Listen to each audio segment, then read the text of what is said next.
tell him to in that season. So I was very thankful. And he was actually there for, a lot of people don't know, he was there for me prior to meeting my wife. He was there for me in my season, my what they call that season, my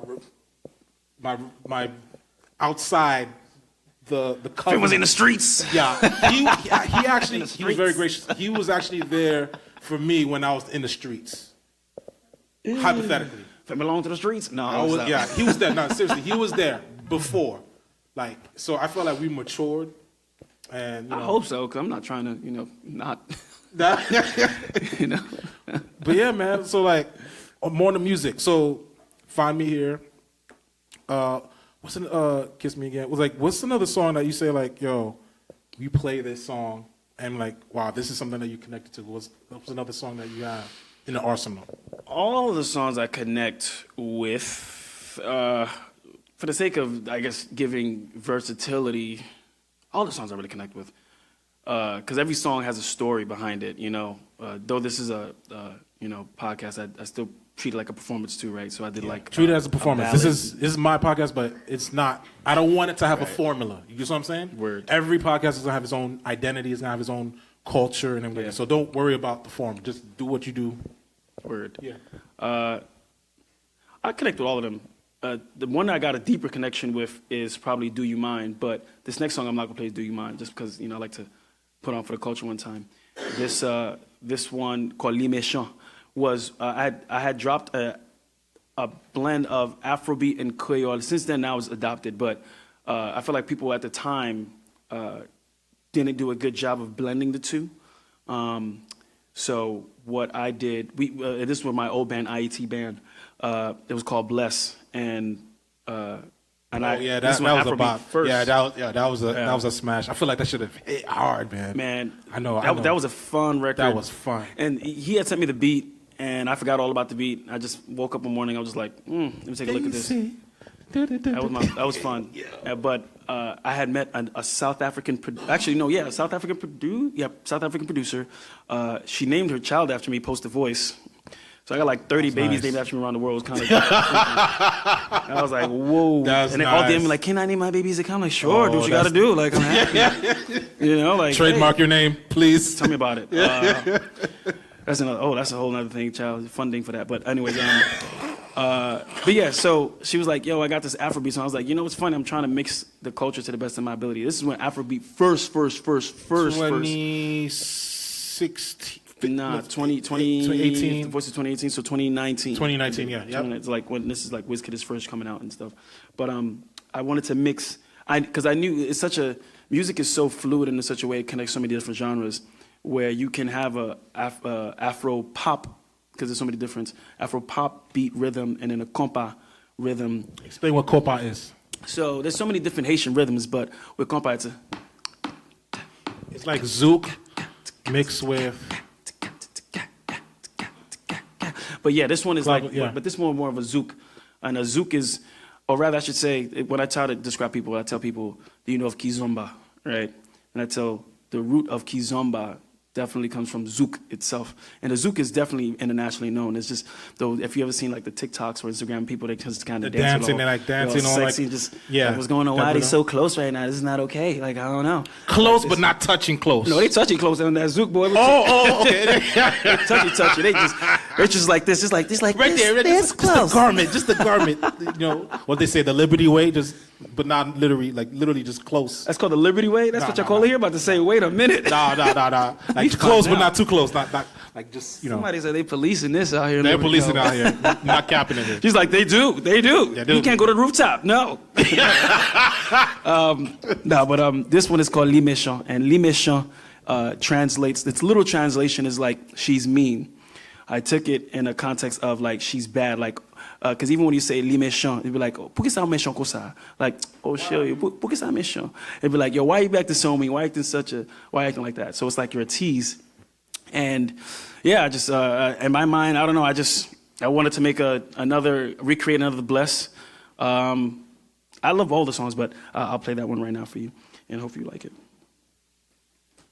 I've never experimented doing this song with my pedal, so this is gonna be fun. So this is a first for all of us too, especially laying on the beat.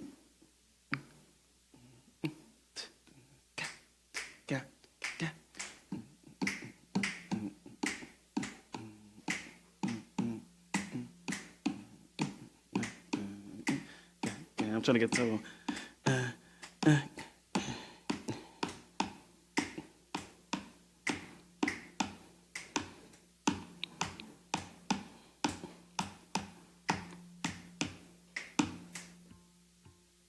Nope, it's not doing it.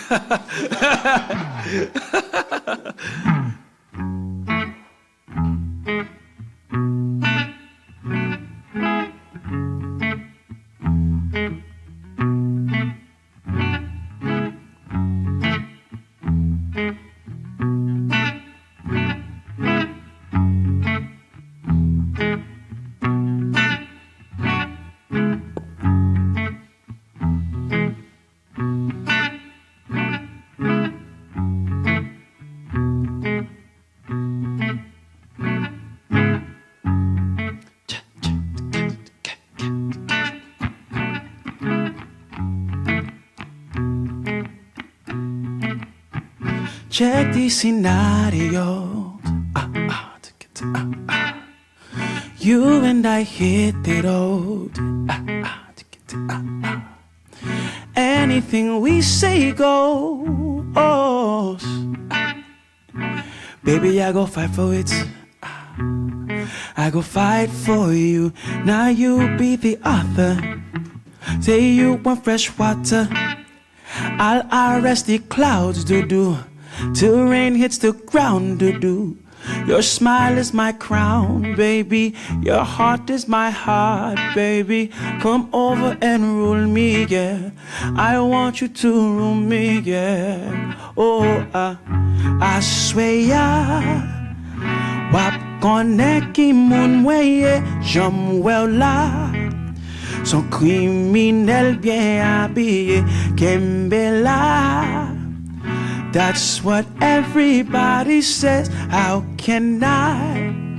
When she knows damn well, les méchants, toute sale fait le méchant. Qui fait qu'elle me chavire, elle connaît les belles. Look how she glisten, vlogs with a mission. She's like sweet honeydew, caramel and sea ou miel. Look how she sway. Look how she move. Look how she sway. I told ya, it's about time we keep it real. If we you know the deal. My last name is yours, it's still. I told ya. You papa comprende. Baby told me aile. Let go for me, baby. Won't you let go for me, baby? I'll be yours for life. I'm here for your sugar. Watch before you forget. I swear ya. Wap koneki moonweye, jam well la. Son criminel bien habillé, Kembela. That's what everybody says. How can I? When she knows damn well, les méchants, toute sale fait méchant. Les fait qu'elle me chavire, elle connaît les belles. Look how she glisten, walks with a mission. She's like sweet honeydew, caramel and sea ou miel. She's like sweet honeydew, caramel and sea ou miel. She's like sweet honeydew, caramel and sea ou miel. Oh baby, honey, honey, honey.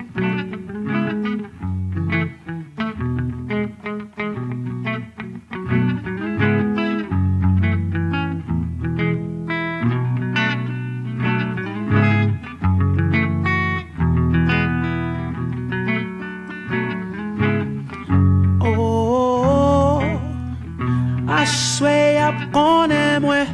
Oh, oh, I swear I'm gonna moi. Popcorn Josh. I swear ya.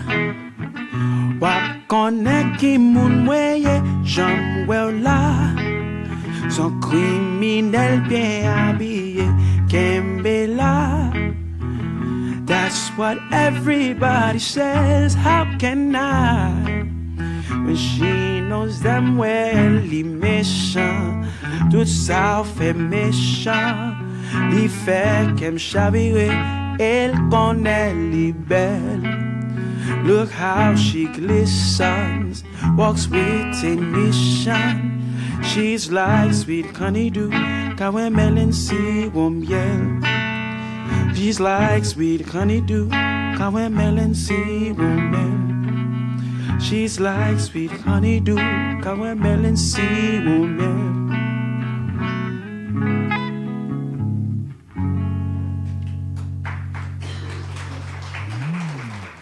Should I translate? Yeah, translate. Break it down for them. And, So, in the Wap George. I just threw that in. The pre-chorus, I swear ya wap konen ki moun mwenye jam wè la. I swear ya wap konen ki moun mwenye jam wè la. Son criminel bien habillé kembe la. That's what everybody says. How can I when she knows damn well li méchant? I swear ya wap konen ki moun mwenye. Tonight you're gonna know who I am. Jam wè la, the way I see you. Son criminel bien habillé. You're a criminal that's dressed well. Just really well, or rather you're the context. Yeah, exactly. Seductive. Kembela means like, yo, hold on, like, yo, just chill, hold on. That's what everybody says because, you know, as a guy, they be like, yo, you gotta be smooth. And so I'm just like, how can I? When she knows damn well she's a tease. Li méchant, she's bad, she's mean. Toute ça fait méchant, everything you do is a tease. She makes my heart twist and turn, and she knows she's bad. Look how she glistens, walks with a mission. She's like sweet honeydew, caramel. And siwo miel is honey. So I kind of jump right back to the Creole. She's like sweet honeydew, caramel, and siwo miel. That's it. Wap George. So that's like Haiti Central. Like it's like saying like karma. You gonna get what you're gonna get. You're gonna get understand. it. Like Wap George basically means like, yo, watch your back, yo. George is gonna come after you. It's like, yeah, it's but like, it's another way of saying in a karma. playful context. It's a playful like context. Up on George. So it's like he's like, keep messing with me, keep playing around. You could tell what age I was when I wrote that. But yeah, and even context behind it. Did you know George was a tornado? So when they said Wap con George, you're gonna get it. Yeah, like the tornado hit Haiti. So I did not know that. So it became like a saying later on. And we're like, Wap con George, like George the tornado, like Hurricane George. Like you gonna understand what Hurricane George is about to do to you. Yeah, so, you're gonna get. And then over time it became something else. So. Okay, wow, I just learned something new. I didn't know that was a little bit trivia, a little bit of cool. Okay, I guess we're gonna open the floor. If anybody have any questions for any of us, this superstar right here, floor is open. I might have a question. You have a burning question? Shout out to Melee for allowing me to perform at First Friday. Yeah, too. First That Friday. was fun. Yeah, talk about that. How the experience at the Academy. Like, it was crazy because we was performing. We didn't rehearse. We just jamming. We was, we know this stuff like our heart. But then we had like a violin player just come in. That was mad random. He just came in. Was like, I want to jam with you. He just played. He was playing Purple Rain, and then this other trumpet player. He just came in and said, hey, can I go grab my trumpet? It's like, sure. Yo, like, I swear every time I'm with this dude, it's like the music just comes out that woodwork. So I'm like, yo. So how was the experience performing at the Academy? I mean, I just rocking with you. That was vibes. Yeah, that was great. I genuinely didn't know that they were even gonna show up to me. I didn't know what happened. I think I was just in my own world, and I think I just head nodded like, yeah, sure, whatever. And then he came in, and I was like, that's just honest truth. And I was like, there's a whole violin. What's going on? And then the trumpet player, I think you said somebody went to go home, wait till 10. And I said, and then Melly, I know Melly was like, nah, we done it like, 8, 9 or something like that. I said, ain't okay, we know 10. It's not gonna be no 10. And then he pops up, he's like, and I'm like, what is going on? So I'm just like, all right. I was surprised. I was like, this is not happening. Thank you. I'm like, this is not happening. Oh my goodness, and it's I was cool. like, hey, okay. Yeah, it was great. That was awesome. That was incredible, man. But yeah, the floor is open. You have any questions? This is his last night, so until yeah. So, What's the hardest thing you had to overcome, and how did you overcome? Good question. What was the over as an artist or just life in general? in life or as in our artistry? Whether it's in business or in personal. Oof, child. You want to go first? You want to think about it? Man, that's a really great question. To overcome. You know what? It's overcoming it. I'm gonna be relevant. Like one thing I actually had a hard time transitioning, being that I'm from New York and I came here. I was like, man, I was trying to figure out like what life will be without like being in the gig circuit. And I was like, you know what? And then of course having wonderful kids and the picture of it. Well, it's interesting. I was trying to understand like what would be my like my I'm not saying identity, but how in what capacity I will operate within my giftings. Because again, I came from playing in a church for a long time that introduced me to the industry a lot. But then now coming here, I'm not playing in a church anymore. So it's like how my identity will be served outside of doing things that I'm used to. And again, thinking about problem solving. It's like, you know what, if I can't do this, what capacity I could use my giftings. And I guess the opportunity came itself through, I'm working in public schools. Outside of music, I work IT, but then the opportunity working with the academy, and now I'm artist residency, now I'm doing that now with the kids. So I feel like that felt my cup. And I felt more filled doing that than doing the production work for X, Y, and Z, 124 company, whatever, because I felt like there was an identity that in this town, and I have to say all the time, Lynchburg's such a talented town. Like the kids that I'm working with in EC Glass, I swear they could all be in Carnegie Hall right now. Like the stuff that they're learning, advanced stuff, and the attentiveness to detail and the openness to take what I said and like play it right there. I'm like, yo, like you could be in LA right now. Like, why are you in school? Like, I don't want to say it like that, but like these kids are so intelligent. It's like it's a blessing for me to be around these individuals. So the hardest thing for me, which I've overcame, was I just had to let go of that identity. It's like I don't have to quote unquote play in church to feel filled. It's like, you know what? Lynchburg's such a small town. It's like 90,000. Maybe I could work with downtown, work with whatever. Then the opportunity allowed me to use everything I learned and invest in it. And I'm noticing there's a shift happening from that, and I'm very thankful to be part of that. So finding yourself in the new community, Yes. working with that. As Yes, exactly. from New York in a new Right. And just rinse and repeat it, You're part of that too. Yeah, Sheena's part of it too,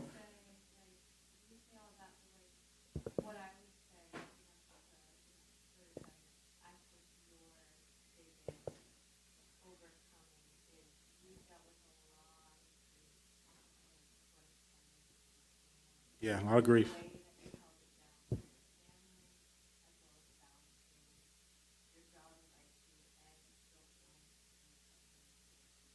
Thank you.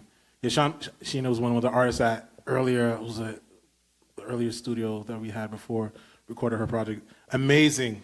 She's part of the community, You all are part of the community. Give it up for you guys, because I didn't want to over promote this show. I wanted to be intimate. Again, a shout out, thank you, Taylor, for opening the doors for this space. Back to you. What was your hardest thing, there was a lot. I don't want to say, but I know you had something Too hard. many. Too many. Like if we're talking personal, man, I'll boil it down to a lack of identity and a void that to this day I want to make sure that I'm not using crutches and vices to fill. And I was definitely feeling that through relationships, serial relationships. Majority of my songs are like some sort of breakup. And then at one point I was like, okay, I gotta start writing these breakup songs. And that's when I came up with another song called Goodbye. I was like, I want to take my power back. But just reinventing myself consistently. Like I had a horrible relationship with food.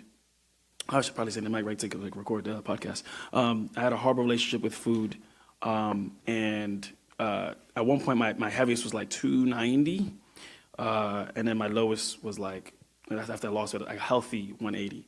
And it'd be cool like if people usually tell me how like, oh, congratulations, that was awesome, except I did that 3 times, you know. So I kept consistently up and down, up and down. So having to find out who I am, what my value is, my worth, and to this day, just making sure that I don't revert back to old habits has been something that has definitely been huge. And even like in the new music that I'm producing, and Financial, especially some of the records, we've been talking about that. Just want to reclaim that for other people who might be facing that, who doesn't feel like nobody knows what that feels like, right? And I know that it's a thing in a generation because my brother is 10 years younger than me. And sometimes I look at him and I'm like, our lives are so parallel, except for some reason that weight seems a little heavier on you than it was on me. So that was one. In the industry, fear, and it's so upsetting because I also feel like sometimes I have this imposter syndrome. So it's like I'm giving this advice, but am I John Mayer yet? No. So like is this quote unquote advice or just honesty going to land on good fruit? Oh no, sorry. Will it manifest a good fruit? Right. So rather, I should say, is this good soil? Right. So. But I can say for a fact, the overcoming factor has been fear. And it's wild because, when I first started in artistry, even to name myself Zaxai, Z-A-X-A-I, that was just all faith. And you're younger, you're fearless, and now at 35, it's like, oh man. Well, then when I first quit, I guess 32, right? 30. And I said, I don't know if I can continue to do this. And finally getting back to the point where I'm like, whoa, no, I am an artist. No, I know what my purpose is. No, nothing will distract me from doing what I need to do and all that. Yeah, it was just a lot of fear. And I recognized, and everything, I had to sit back and watch, sit back and listen. And I'm like, everything that's coming out of my mouth is really anxiety based. And I don't think that's the way to live. I know it's not the way to live, right? And it's funny too, because I used to tell people, go the opposite way of fear. Usually that's where you're supposed to be headed. But then next thing you know, here am I not taking my own advice for X amount of years, right? But then also goes back to identity as well. Me understanding where my void was and that. So that was something I had to overcome. Still overcoming every day. It's a process, so. That was a great question. Thank you for sharing that. That was good. Any other question? Yes. I wanted to ask, I know you touched on a little bit, but I'm curious about, you said that you got good quick. And so I'm curious about what to get you there, what was that time frame? I'm guessing you were probably a musician when you were children and when you were younger, but to get professional with 4 hours a day or hours a week, hours a night, and what the rest of the 5 years that album. Well, you're probably gonna have a different answer, but you want to answer? You go first. Okay, so she was saying basically how long it took us. I'll be quite honest with you. It sounds funny saying this, but like, is our genetic Disposition? Yeah, it's in us. But even having that, you still got to work it out. True. So now, I have to be very careful how I explain this. I'm not much into science, but there's something, I forgot what it's called. Basically, if you were to move yourself, and let's say you moved to Antarctica, you're not going to do well for the next 2-3 years. But something in your body and your cells, your genetics is going to change. Maybe your eye is going to turn a different color. Maybe your color of hair is going to turn differently. Maybe your skin is going to be a little tougher. It happens. So let's say you were to live in Lynchburg and then you move to New York. You're going to inherit things in your genetics that you're not going to inherit living here. So there's things that I can't remove because I'm from New York that could never go away, no matter what I do, because I was born with it, and the rhythms of everything how I operate here shows that. You know that. but I've calmed down a whole lot. But I understand genetically, I became a little bit more calmer, but it has a lot more to do with the timing. Not my neurodivergence. Yeah, she said that neurodivergence, but it has a lot to do with also the community because the people that was around us, they're like on a given day, like we could chill with people who are. She said neurodivergence. That's true, but also even those who aren't neurodivergents, the people who are like literally high level thinkers, and people who are like highest in their field, like not just musicians, but you also like young doctors and lawyers and stuff. So we were raised around those type of people, so we already know what success looks like. And because of our parents, kind of like that whole we saw that what you're saying about the about like not feeling you're good enough.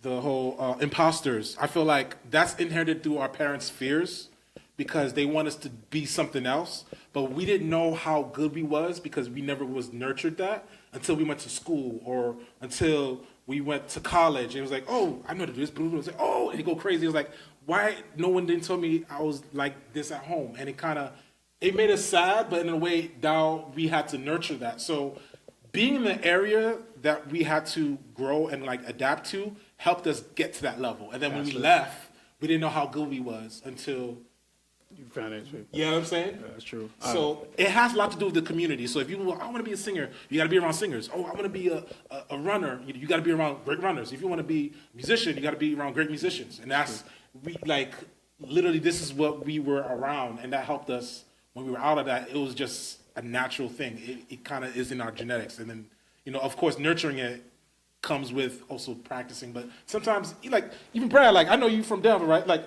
playing with this dude only a couple of times and understand, okay, his language and how he plays works with everybody that I know X, Y, and Z because I've experienced someone like Brad in New York. You know what I'm saying? Or like Keith or like you. So able to understand the identity of people's personalities and how they play also helps play a role of how well you will progress as a musician or singer or someone in business and stuff like that. So, yeah.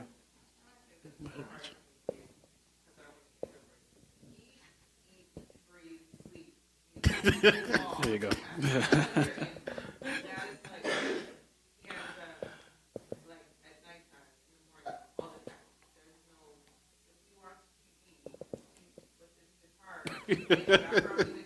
Yeah. Yeah. I don't have no practice time anymore, so you put it in any time. Appreciate you for that one, Richard. He's got it. For me, I was going to say, yeah, that actually. But on a practical level, now this is like the hustling me. To be honest with you, let me tell you. If you want, technically speaking, the second you get paid to do something, that makes you a professional. Yeah. Yeah. Right? So if somebody to this day said, I'm going to give you, if you said, are you going to pay me $300 to play that one note for a commercial, you are not professional. You are not professional, right? Now, it's just a matter of how good of a professional are you, right? So now I think if your question leans more towards, right, the duration and talent and the gifting portion of it, right? Yeah, like Rachel just finished saying, and Finn, it's a daily thing, and even if, and it's one of those I hate to even say because Lord knows I sometimes am not consistent in any other aspect, like maybe fitness or whatever it may be, although I know that's what it takes, right? But sometimes it's not even that, it's just kind of just sitting down. But I remember the origins of like when I first started playing by ear, but I gotta give the title of the podcast. I had this thing called 911 tabs. Since then, of course, they need subscriptions now, whatever. It kind of sucks. But I had the original 911 tabs years ago. I'm on YouTube, and I remember falling asleep and just but that's because I loved it, But then to now Finn's point, you can accelerate that when you're around other great musicians, because definitely you feel like I've grown. And I'm just keeping it in pocket today because Lord knows I'm not trying to mess up on this podcast now. Like there are some musicians that play for, like back home in my band, like for J-Lo, and another one for Adele, another one for J. Cole. We just spoke about Carlin. Another one for you name it, you who's who. But that's also New York culture for a wedding gig or whatever it may be.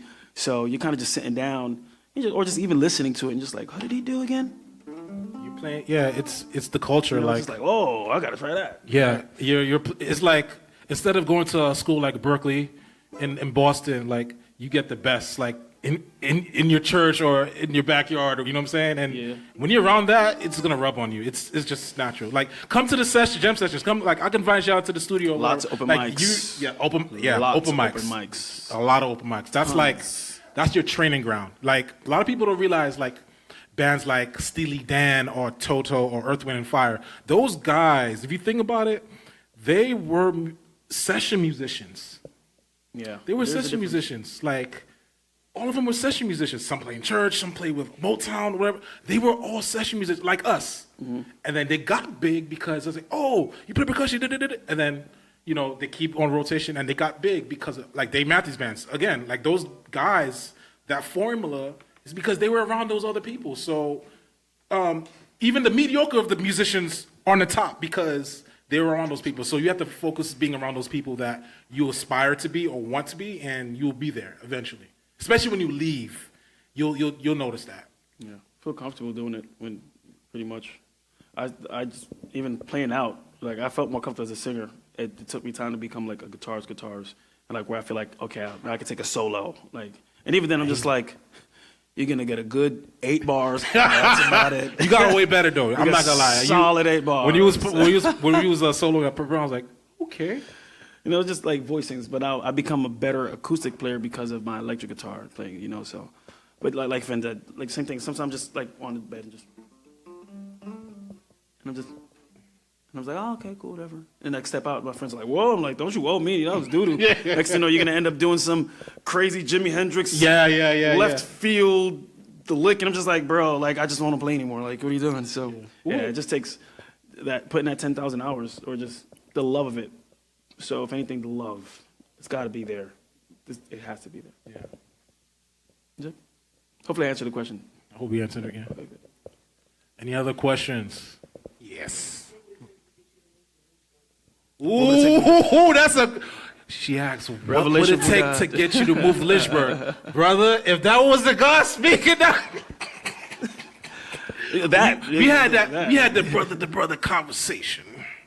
Well, you can answer that if I'm figuring out where I'm. That's actually part of the season of my life. Like what's next? I'm told, and I'm experiencing.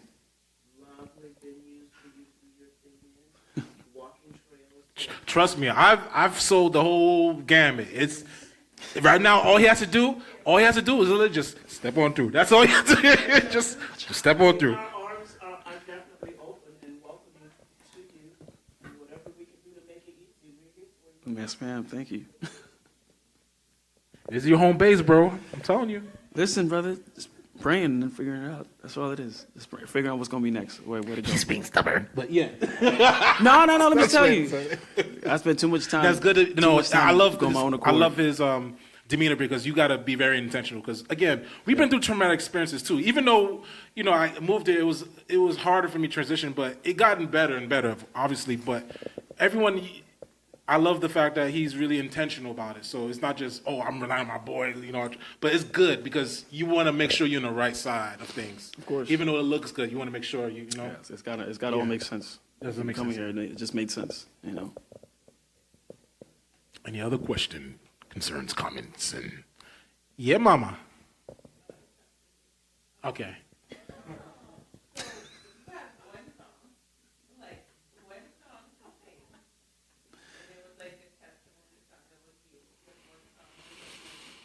Oh, if you have one song. One song, testimony song of me.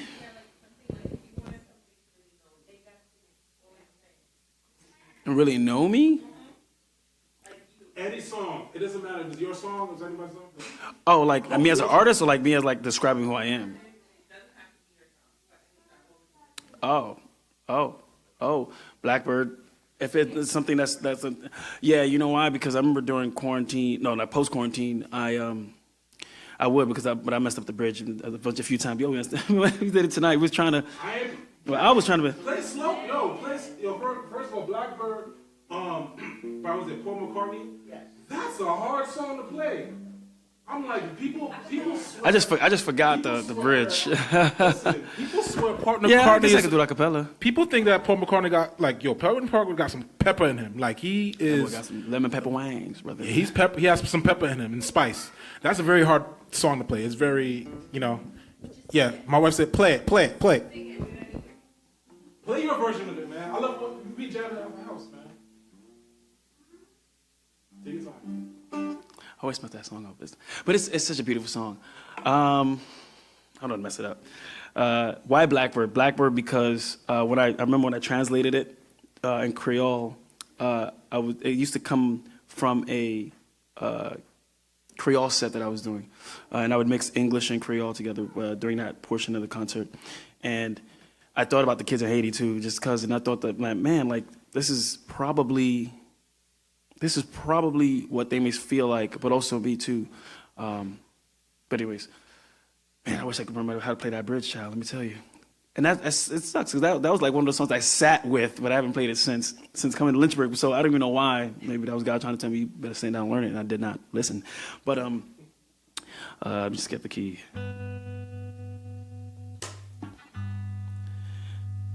Blackbird singing in the dead of night.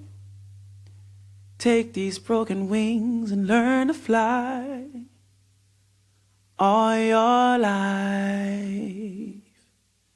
You were only waiting for this moment to arise. Blackbird singing in the dead of night. Take these sunken eyes and learn to see all your life. You were only waiting for this moment to be free. Blackbird, fly. Blackbird, fly into the night of the dark black night.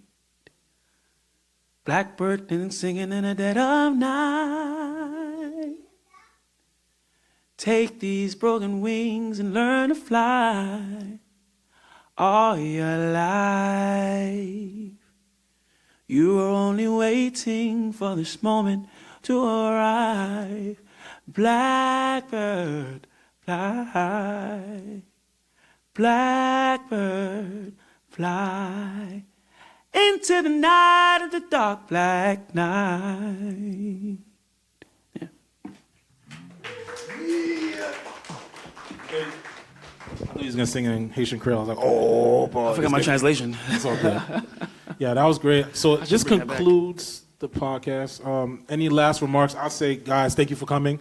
This is podcast episode number 1 of many. So my goal is to really get this all situated. And again, thank you, Taylor, for opening the space. So I'm gonna be doing it in different areas in Lynchburg, in this area, in the place where I want to highlight the businesses here. So it's not just about me, it's also about the city that I'm here serving. And hopefully nationally it could be recognized and everything. Again, big shout out for Shaq on camera and everything. Yo, big up for everyone for coming through. Love you guys. Yeah. I feel like it's like Saturday Night Live. It's like, hey, you want to end with a song? I ended with a song. I ended with this last song. This song, when you had asked, I forgot who asked the personal song that I love, and I went to the Creole song and said, right, Do You Mind? Do You Mind was supposed to be like the second coming of Find Me Here. But that song, for whatever reason, like I used to love emotional ballads. And I've since produced it, haven't released it. I probably will release it now before Valentine's Day. Why not? But I just want to think about marketing. I don't want to just release stuff anymore, just to release it. But this song I wrote right before quarantine. This was in 2020. Sorry, I lied. No, end of 2019 for my birthday. My birthday is November 30th. And it was the last leg of my domestic tour, just go from different cities, solo domestic acoustic tour. Some of my cities, I brought out my musicians, the ones that were nearby, of course. But this one was in Toronto. And I wanted that to be like the last city. And I wrote this song kind of in between the last city and into Toronto. And in Toronto, I tested it out for the first time. The lyrics changed since then, but to this day, that song is still like my personal favorite, and it's called "Do You Mind?" And it was after a really bad breakup. It was like really dumb, but since then I moved on from it. But I just love the melody. I don't know why. I love the song. So I sometimes just listen to it, and it's good to be in a different place to love a song and not be in that same place anymore. Although back then, I used to have people crying just cause. But now I smile when I listen to that song. So this is called "Do You Mind?" And I hope you don't mind if I play it for you. Kind of corny. That's who I am. Sorry. I was telling Rachel earlier, Finestra's wife, that I'm becoming corny like my father. And yeah, My father was dope. My father is dope He and was corny. dope. He was the man. He was the man. So I feel like that's gonna be part of my artistry one day. One day now. This is "Do You Mind?"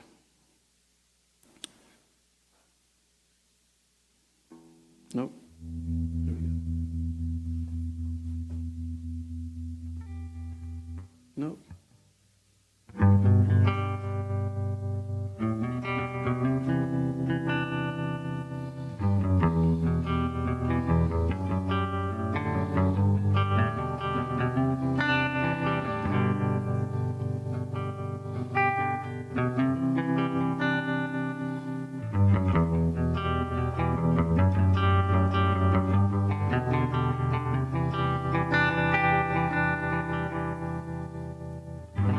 I wish the days I called you mine, and hate the way that feels sometimes.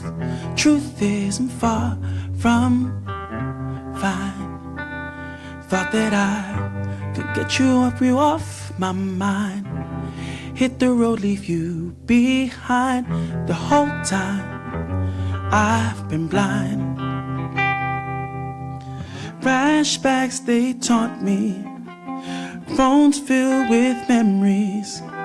Bottles where your lips should be.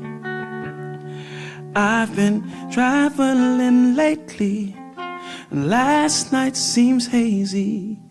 I wonder if you think of me.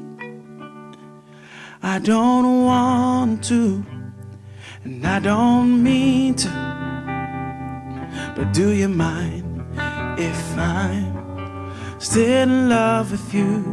And I don't want to chase the feeling, but do you mind if I'm still in love with you? I hate to admit the race to liberation is in your arms. Not that I've replaced you, but if I erase you, then I could leave this void, and I could rest for one damn night. Cause your flashbacks, they taunt me. My phone's filled with memories. There's bottles where your lips should be. I've been traveling lately, and last night seems hazy. I'm faced with this reality. I don't want to, and I don't mean to, but do you mind if I'm still in love with you? And I don't want to chase the feeling, but do you mind if I'm still in love with you? A bargain with fate, forced destiny to wait, even change the hands of God, because I'm left with this stain that spells out your name. Day, place, and time you left, babe.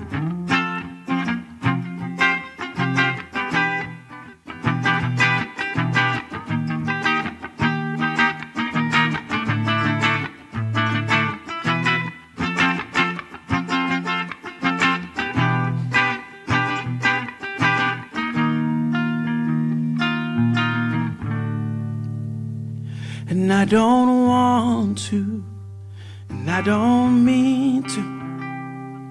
But do you mind if I'm still in love with you?